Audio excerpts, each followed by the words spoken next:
Hi hello friends, എല്ലാവർക്കും ക്യൂൻസ് ഗാലറിയിലേക്ക് സ്വാഗതം. അപ്പോൾ നമുക്ക് ഇതുപോലെ ബീഡ്സൊക്കെ വെച്ചിട്ടുള്ള ഒരു ഹെഡ് ബാൻഡ് എങ്ങനെ ഉണ്ടാക്കിയെടുക്കുന്നതെന്ന് നോക്കിയാലോ.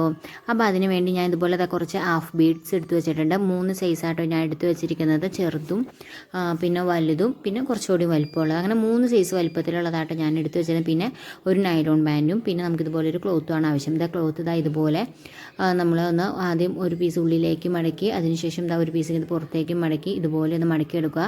അതിനുശേഷം 2 സൈഡും ഇതുപോലെ ഒന്ന് ഒപ്പത്തിനൊപ്പം ഒന്ന് മടക്കി ഫോൾഡ് ചെയ്തെടുക്കുക കേട്ടോ. അപ്പോൾ ഇതൊരു സാറ്റിൻ്റെ തുണിയായതുകൊണ്ട് തെന്നി നീങ്ങി പോകണ്ട. അപ്പോൾ ഞാൻ ഇതിൻ്റെ നടുവിൽ കൂടെ ഒരു സൂചി വെച്ച് പിൻ ചെയ്ത് വെച്ചിട്ടുണ്ട് കേട്ടോ. അത് തെന്നി നീങ്ങി പോകാതിരിക്കാൻ വേണ്ടിയിട്ട്. കാരണം നമുക്കിതിന് 2 സൈഡിലും ബീഡ്സ് ഒട്ടിക്കണം. അപ്പോൾ ബീഡ്സ് ഒട്ടിക്കുമ്പോൾ ഇത് തെന്നി നീങ്ങാതിരിക്കാൻ വേണ്ടിയിട്ടാണ് ഞാൻ സൂചി കൊടുത്തത്.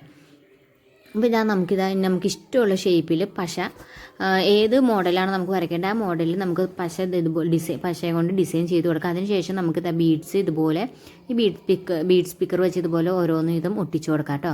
അപ്പോൾ ഞാൻ 2 സൈഡിൽ മുത്തൊക്കെ ഒട്ടിച്ച് കൊടുത്തിട്ടുണ്ട്. ഇനി നമുക്ക് ഇതിൻ്റെ സെൻറ്റർ ഭാഗം ഒന്ന് തുന്നി നമുക്കൊന്ന് ബട്ടർഫ്ലൈ പോലെ ആക്കി എടുക്കണം. ഞാൻ തുന്നിയതിന് ശേഷമായിട്ട് നടുക്ക് കുത്തി വെച്ചേക്കുന്ന സൂചി എടുത്ത് മാറ്റിയത്.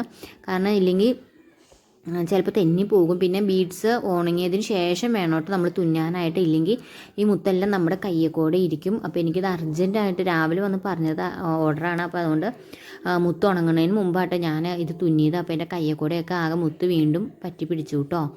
അപ്പോൾ നിങ്ങൾ ശരിക്കും ഉണങ്ങിയതിന് ശേഷം വേണം തുന്നി കൊടുക്കാനായിട്ട്. അപ്പോൾ രാത്രി ചെയ്ത് വെക്കുകയാണെങ്കിൽ രാവിലെ ആകുമ്പോഴത്തേക്കും ഉണങ്ങി സെറ്റായിട്ട് ഇരിക്കും. അപ്പോൾ ഇനി പിന്നീട് നമുക്ക് നടുക്ക് കൂടെ ചെറിയൊരു പീസ് കൂടെ വെച്ച് ഇതുപോലെ ഒന്ന് റൗണ്ട് ചെയ്ത് കൊടുക്കാം. അതിനുശേഷം നൈലോൺ ബാൻഡിലേക്ക് ഇതുപോലെ ഒന്ന് ഒട്ടിച്ചു കൊടുക്കാം. അപ്പോൾ നമ്മുടെ ഹെഡ് ബാൻഡ് റെഡി ആയിട്ടുണ്ട്.